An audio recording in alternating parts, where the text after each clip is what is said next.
स्वामीनारायण भगवान की जय। अक्षर पुरुषोत्तम महाराज की जय।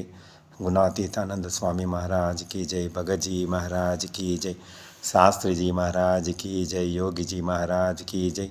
प्रमुख स्वामी महाराज की जय। प्रस्तुत प्रकट गुरुवारी महान स्वामी महाराज की जय। सूरत अक्षरधाम महोत्सव की जय जय जय। మనం ఉంటున్న ఈ బ్రహ్మాండంలోని జీవులము చాలా చాలా అదృష్టవంతులం. ఎందుకంటే సాక్షాత్తు పూర్ణపురుషోత్తమ నారాయణుడు మనముంటున్న ఈ బ్రహ్మాండంలోకి 1781 సంవత్సరంలో అక్షరధామాన్ని అక్షర బ్రహ్మని తీసుకొని అయోధ్య దగ్గర చెప్పయ్య గ్రామంలో రాత్రి 10 గంటల 10 నిమిషాలకి 3 ఏప్రిల్ రోజు 1781లో జననం తీసుకున్నారు. వారి చిన్నతనంలోని పేర్లు హరికృష్ణ, ఘనశ్యాముడు. 11 సంవత్సరాల లోపే 4 సంవత్సరాల నుంచే మనకి పతాంజలి ముని అష్టాంగ యోగ సిద్ధంలో చెప్పిన సమాధి స్థితి అందరికీ కలిగించడం స్టార్ట్ చేశారు. ఆ తర్వాత 5వ సంవత్సరంలోనే సకల వేదాలు, ఉపనిషత్తులు, బ్రహ్మసూత్రాలు, భాగవతం, రామాయణ, మహాభారత గ్రంథ సారాన్ని అంతా కూడా అధ్యయనం చేశారు. ఆ తర్వాత 10వ ఏట కాశీలో అతి అద్భుతంగా జరిగిన గోష్ఠి సభలో అధ్యక్ష పదవిని కూడా వారు నిర్వహించారు.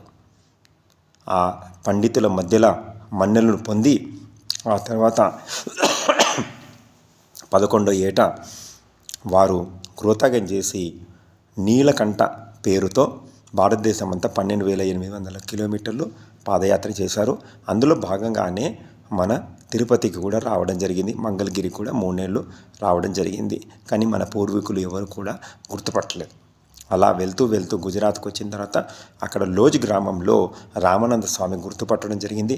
ఆ రామానంద స్వామి పూర్వము ద్వాపరయుగంలో కృష్ణుడు దగ్గర ఉన్న ఉద్ధవుడు అనమాట. అప్పుడు ఆ రామానంద స్వామి, ఆ నీలకంఠవాణి స్వామి పేరు సహజానంద అన్న నామకరణం చేయడం జరుగుతుంది.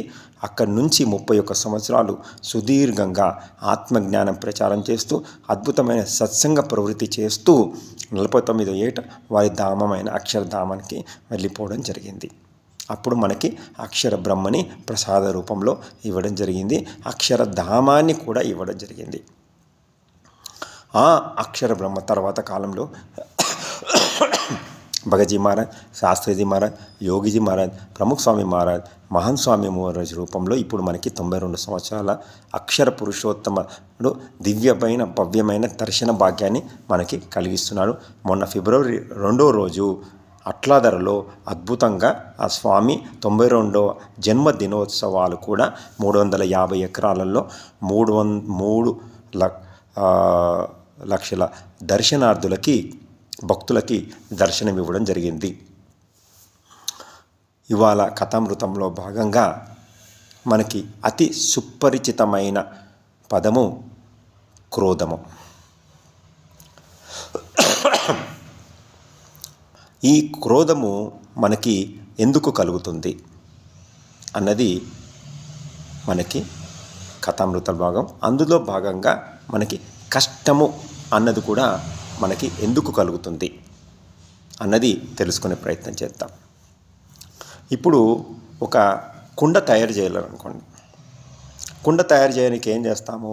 మట్టి పచ్చి చేసి నీళ్లు కలిపి దాన్ని తొక్కి మెత్తగా అయిన తర్వాత ఒక ముద్ద తయారు చేసి ఆ ముద్దని ఒక చక్రం మీద పెట్టి చక్రం తిరుగుతున్న స్థితిలో చేతులుగా అలా ఒక ఆకారాన్ని మనం తీసుకొచ్చి అద్భుతమైన కుండని తయారు చేసి ఆ పచ్చి మట్టి కుండని మనం వేడి శకల మంటలో కాలుస్తాం అన్నమాట.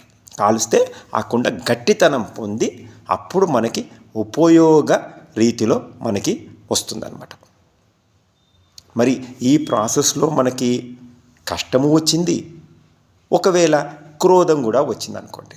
ఆ రెండు గనక మనము దాన్ని నిగ్రహంగా ఉంచుకోకపోతే, ఆ కష్టాన్ని భగవంతుడి కష్టంగా మనం భావించి ఒక ప్రసాదంగా భావించకపోతే కుండ ఎప్పటికీ మన చేతికి రాదు, మధ్యలోనే విరిగిపోతుందన్నమాట.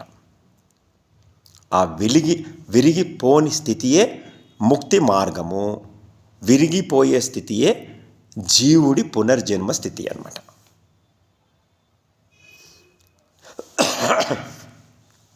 ఈ జీవిత విధానంలో కుండే కాకుండా మనము అనేక విధాలుగా పరికరాలని అమర్చుకున్నాం.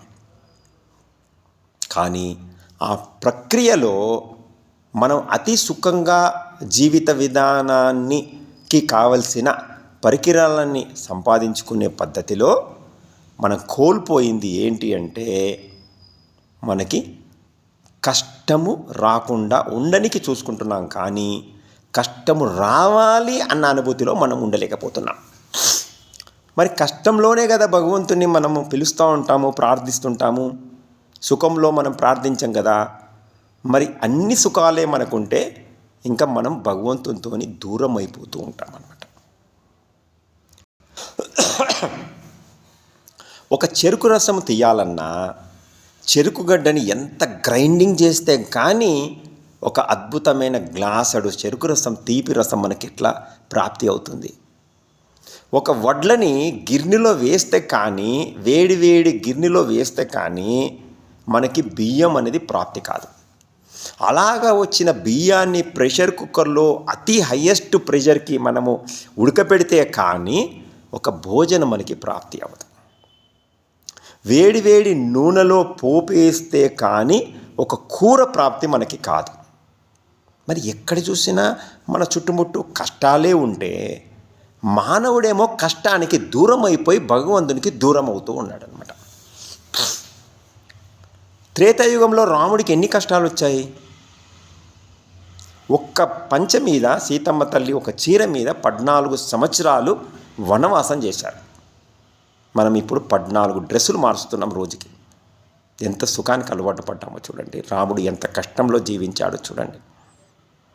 త్రేతాయుగం అయిపోయిన తర్వాత ద్వాపర యుగంకి వస్తే పాండవులు పట్టాభిషేకంకి యోగ్యత ఉండి కూడా దుర్యోధనుడి 5 ఊర్లని తీసుకోవడం వల్ల వారు జూదంలో ఓడిపోయి 14 సంవత్సరాలు వనవాసము, 1 సంవత్సరము అజ్ఞాతవాసంలో జీవించడం జరిగింది. ఎన్ని కష్టాలు అనుభవించారు చూడండి. వాళ్ళ కష్టాల ముందు మనకు వచ్చే కష్టాలు అసలు కష్టమేనా? కాదు. కానీ మనకు కలిగిన కష్టమే ఎక్కువని భగవంతుని గుడికి వెళ్ళి, నాకు కష్టాలు ఎందుకు ఇచ్చావు నాయనా, నువ్వు ఇంత పెద్దగా నిలబడుతున్నావు నా ముందు మరి అని మన కష్టం తీరితే మొక్కుతున్నాము. కష్టం తీరకపోతే దుమ్ము పోస్తున్నాం. ఇది మనం చేస్తున్న పని. అసలు మనకి ఏమి ప్రాప్తి అయింది అన్న విచారణ కూడా చేయకుండా ఈ పద్ధతిలోకి దిగజారిపోతున్నాం. మనకి కలిగిన ప్రాప్తి కనుక మనకి తెలిస్తే అలాంటి పనులు ఎప్పుడు మనం చెయ్యమన్నమాట. ఆ ప్రాప్తియే బ్రహ్మదేవుడు మనకి 84 లక్షల శరీరాలను దాటిన తర్వాత అద్భుతమైన సంపూర్ణంగా పంచభూతాలు, పంచప్రాణాలు, జ్ఞానేంద్రియాలు, కర్మేంద్రియాలు, 4 అంతఃకరణాలు సంపూర్ణంగా ఉండే మానవ శరీరాన్ని మనకిచ్చాడు. చెట్లల్లో చూడండి, జ్ఞానేంద్రియాలే రాలేదు, కర్మేంద్రియాలే ఉత్పన్నం అవ్వలేదు, ఇంకా అంతఃకరణాలు అంతకీ లేవు. జీవ జంతువులకి కర్మేంద్రియాలు, జ్ఞానేంద్రియాలు కొద్ది కొద్దిగా వచ్చాయి, కానీ అంతఃకరణాలు సంపూర్ణంగా ఉత్పన్నం అవ్వలేదు. మానవుడికి అంత ప్రాప్తి. ఎందుకంటే అతి దగ్గరగా ఉండే శరీరమే, భక్తుడుగా భగవంతుని దగ్గర ఉండే శరీరమే మానవ శరీరం. మరి ఇన్ని కష్టాలు భగవంతుడు స్వీకరించినప్పుడు మనకి కష్టం వచ్చింది అని భగవంతుని ధామానికి వెళ్ళి ఏడుస్తున్నాం. కానీ ఎప్పుడన్నా ఆనందంగా స్వామి నాకు ఇంకా కష్టం ఇవ్వు, ఆ కష్టంలోనే నీ దగ్గర ఉంటాను, ఉండగలిగే స్థితి ఉంటుంది నాకు అని ఎప్పుడూ మనం కోరుకోవట్లేదు అన్నమాట. కృష్ణుడు చిన్నతనం నుంచే ఎన్ని కష్టాలు పడ్డాడు. అలాగే స్వామినారాయణ భగవాను కూడా చిన్నతనంలో నుంచే అతి భయంకరమైన కష్టాలను అనుభవించాడు. అతి చిన్న వయసులో 11 సంవత్సరాల్లో గృహత్యాగం చేసి భారతదేశం అంతా క్రూర మృగాలు సంచరించే చోట నడుచుకుంటూ వెళ్ళాడు. ఒకసారి శ్రీపురం వెళ్ళినప్పుడు హిమాలయ పర్వతాల్లో రాత్రి బయట వాకిల్లో పడుకున్నప్పుడు సింహం దగ్గరికి వస్తుందన్నమాట. అయినా కూడా భయము లేని స్థితిలో వారు జీవించారు, అక్కడ ఉన్నారు ఆ రాత్రి. ఆ తర్వాత భారతదేశం అంతా పర్యటన చేసినప్పుడు కూడా క్రూర మృగాల మధ్యలో నుంచే వెళ్ళారు వారు. ఆ తర్వాత లోజి గ్రామానికి చేరుకున్న స్థితి ఎలాంటిదంటే ఒక్క రక్త బొట్టు కూడా లేదంట. ఎక్కడ కట్ చేసినా కూడా ఎర్రటి నీరే వస్తుందా కానీ రక్తం రావట్లేదంట. ఆ స్థితి ఆ నీలకంఠవర్ణి స్వామిది. ఆ తర్వాత కాలంలో మనకి అక్షర బ్రహ్మ గుణాతీతానంద స్వామి జీవితం చూసుకుంటే ఎన్ని కష్టాలు. మంచి మాటలు చెప్తా అని ఊరికి వెళ్తే మొత్తం ఒళ్ళంతా హూనం చేస్తాడు ఒక సర్పంచి. అయినా కూడా ఆ సర్పంచ్కి సంతానం లేదు అని తెలుసుకొని స్వామినారాయణ స్వామినారాయణ స్వామినారాయణ స్వామినారాయణని మంచి కోరుకున్నవాడు గుణాతీతానంద స్వామి. చెడు చూసిన వారికి కూడా మంచి కోరుకునేవాడు అక్షర బ్రహ్మ. ఆ తర్వాత సర్పంచ్కి సంతానం కలిగి జ్ఞానము కళ్ళు తెరుచుకొని ఆ తర్వాత గుణాతీతానంద స్వామి నామకరణం కూడా వారు చేసుకోవడం జరిగింది. తర్వాత కాలంలో వచ్చిన భగజీ మహారాజు ఒక దర్జీ. పూట గడవడమే అతి కష్టస్థితిలో ధర్మాన్ని పట్టుకొని అక్షర బ్రహ్మ ఆజ్ఞా ఉపాసనంలో ఉండడం వల్ల తర్వాత కాలంలో వారు అక్షర బ్రహ్మ స్థాయిలో మనకి దర్శనమిచ్చారు. తర్వాత వచ్చిన శాస్త్రీజీ మహారాజు మనకి ప్రప్రథమంగా ఈ బ్రహ్మాండంలో అక్షర పురుషోత్తమ అక్షర బ్రహ్మ పరబ్రహ్మ మూర్తులని బొచ్చాసనంలో 1900 ఇయర్లో మనకి స్థాపన చేశారు. ఆయన ఆ శాస్త్రీజీ మహారాజు సత్సంగం చేసుకునేటప్పుడు పడని వాళ్ళు నిప్పుల మీద నిరుపపొడి చల్లి ఆ ఒక పొగని అందరి మీద ఊదేవాళ్ళంట.